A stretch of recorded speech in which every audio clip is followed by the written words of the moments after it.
हरे कृष्णा। स्वागत है मेरे यूट्यूब चैनल में।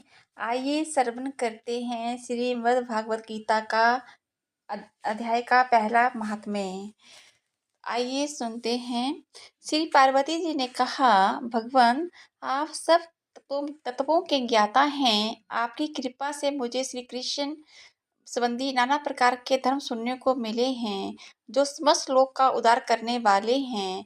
हे देवा आदि के देव, अब मैं गीता का महात्म्य सुनना चाहती हूँ, जिसका श्रवण करने से श्री हरि की भक्ति बढ़ती है। श्री महादेव जी बोले, जिनका श्री विग्रह अलसी के फूल की भांति श्याम वर्ण का है, पक्षी राज गरुड़ ही जिनके वाहन हैं, जो अपनी महिमा से कभी च्युत नहीं होते तथा शेष नाग की शैया पर शयन करते हैं, उन भगवान महाविष्णु की हम उपासना करते हैं। एक समय की बात है, मूर दैत्य के नाशक भगवान विष्णु शेष नाग के रमणीय आसन पर सुखपूर्वक विराजमान थे। उसमें समस्त लोगों का आनंद देने वाली भगवती लक्ष्मी ने आदर पूर्वक प्रश्न किया। श्री लक्ष्मी जी ने पूछा, भगवान आप संपूर्ण जगत का पालन करते हुए भी अपने ऐश्वर्य के प्रति उदासीन से होकर जो इस क्षीण सागर में नींद ले रहे हैं, इसका क्या कारण है? श्री भगवान बोले, सुमखी मैं नींद नहीं लेता हूँ, अपितु तत्व का अनुसरण करने वाले अंतर्दृष्टि के द्वारा अपने ही महेश्वर स्वरूप का साक्षात्कार कर रहा हूँ। यह भी तेज है जिसका योगी पुरुष कुशाग्र बुद्धि के द्वारा अपने अंतकरण में दर्शन करते हैं, तथा जिसे मीमांसक विद्वान वेदों का सार तत्व निश्चित करते हैं। वे ही महेश्वर तेज एक अजर प्रकाश स्वरूप आत्मा रूप रोग शोक से रहित अखंड आनंद का पुंज निष्पद तथा दैत्य रहित है। इस जगत का जीवन उसी के अधीन है, उसी का अनुभव करता हूँ। देवेश्वरी, यही कारण है कि मैं तुम्हें नींद लेता सा प्रतीत हो रहा हूँ। श्री लक्ष्मी जी ने कहा, अंतर्यामी आप ही योगी पुरुषों के ध्येय हैं, आपके अतिरिक्त भी कोई ध्यान करने योग्य है? यह जानकर मुझे बड़ा कुतूहल हो रहा है। इस चराचर जगत के सृष्टि और संहार करने वाले स्वयं आप ही हैं। आप सर्वसमर्थ हैं। इस प्रकार इस स्थिति में होकर भी यदि आप उस परम तत्व से भिन्न हैं, तो मुझे उसका बोध करवाइए। श्री भगवान बोले, प्रिय आत्मा का स्वरूप दैत और अदैत से अलग, भाव और अभाव से मुक्त तथा आदि और अंत से रहित है। शुद्ध ज्ञान के प्रकाश से उपलब्ध होने वाला तथा परमानंद स्वरूप होने के कारण एकमात्र सुंदर है। वही मेरा ईश्वरीय रूप है। आत्मा का एक तत्व ही सबके द्वारा जानने योग्य है। गीता शास्त्र में इसी का प्रतिपादन हुआ है।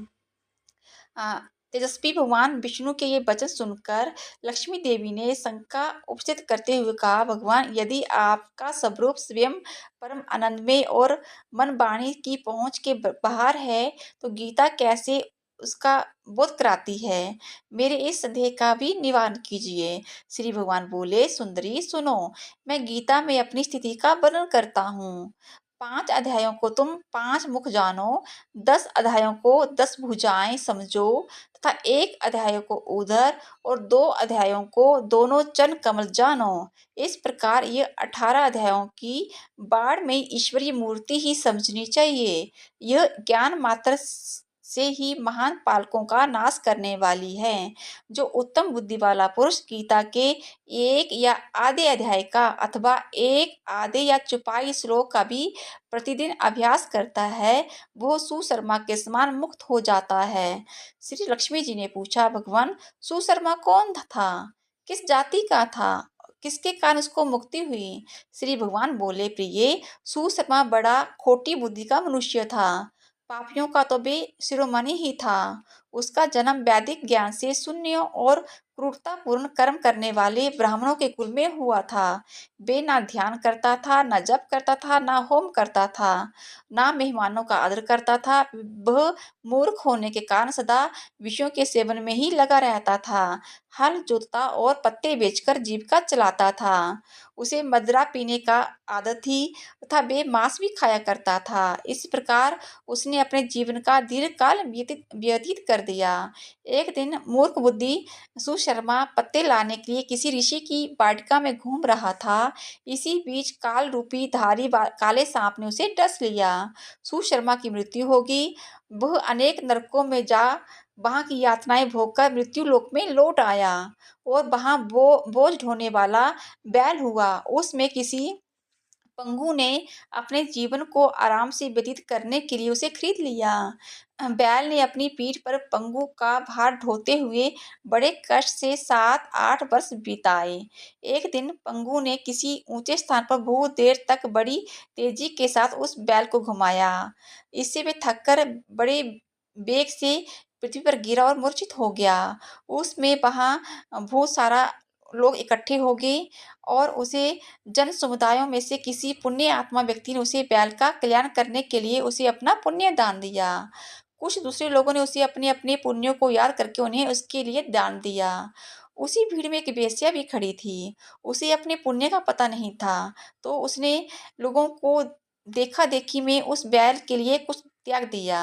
उसके बाद यमराज के दूत उस मरे हुए प्राणी को पहले यमपुरी में ले गए।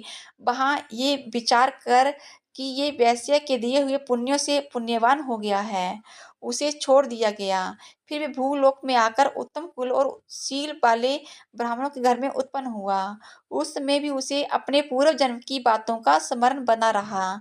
बहुत दिनों के बाद अपने अज्ञान को दूर करने वाले कल्याण तत्व का जिज्ञासा होकर वे उस वेश्या के पास गया और उसके दान की बात बतलाते हुए उसे पूछा, तुमने कौन सा पुण्य दान दिया था? वेश्या ने उत्तर दिया, वो पिंजरे में बैठा हुआ तोता प्रतिदिन कुछ पढ़ता है, उसे मेरा अंतकरण पवित्र हो गया है, उसी का पुण्य मैंने तुम्हारे लिए दान दिया है। इसके बाद उन दोनों ने तोते से पूछा। तब उस तोते ने अपने पूर्व जन्म का स्मरण करके प्राचीन इतिहास का कहना शुरू किया। तोता बोला, पूर्व जन्म में मैं विद्वान होकर भी विद्वता के अभिमान से मोहित रहता था। मेरा राग द्वेष इतना बढ़ गया था कि मैं पुण्यवान विद्वानों के प्रति भी ईर्ष्या भाव रखने लगा। फिर समय अनुसार मेरी मृत्यु हो गई और मैं अनेकों घृणित लोगों में भटकता फिरा। उसके बाद इस लोक में आया। सदगुरु की अत्यंत निंदा करने के कारण तोते के कुल में मेरा जन्म हुआ। पापी होने के कारण छोटी अवस्था में मेरे माता पिता से वियोग हो गया। एक दिन मैं ग्रीष्म ऋतु में तपे मार्ग पर पड़ा हुआ था। वहां से कुछ श्रेष्ठ मुनि मुझे उठा लाए और महात्माओं के आश्रय में आश्रम के भीतर एक पिंजरे में उन्होंने मुझे डाल दिया। वहां मुझे पढ़ाया गया। ऋषियों के बालक बड़े आदर के साथ गीता के प्रथम अध्याय का अध्ययन करते थे। उन्हीं से सुनकर मैं भी बार बार पाठ करने लगा। इसी बीच में एक चोरी करने वाले बहेलिये ने मुझे वहां से चुरा लिया। उसके बाद इस देवी ने मुझे खरीद लिया। पूर्व काल से मैंने इस प्रथम अध्याय का अभ्यास किया था, जिससे मैंने अपने पापों को दूर किया। फिर इसी के वेश्या का भी अंतकन शुद्ध हुआ। उसी के पुण्य से ही श्रेष्ठ सुशर्मा भी पाप मुक्त हुए। इस प्रकार परस्पर वार्तालाप और गीता का प्रथम अध्याय के महात्म्य की प्रशंसा करके वे तीनों निरंतर अपने अपने घर गीता का अभ्यास करने लगे। फिर ज्ञान प्राप्त करके वे मुक्त हो गए। इसलिए जो गीता के प्रथम अध्याय को पढ़ता सुनता था अभ्यास करता है, उसे इस भव सागर को पार करने में कोई कठिनाई नहीं होती। जय श्री कृष्णा, जय श्री राधे, हरे कृष्ण।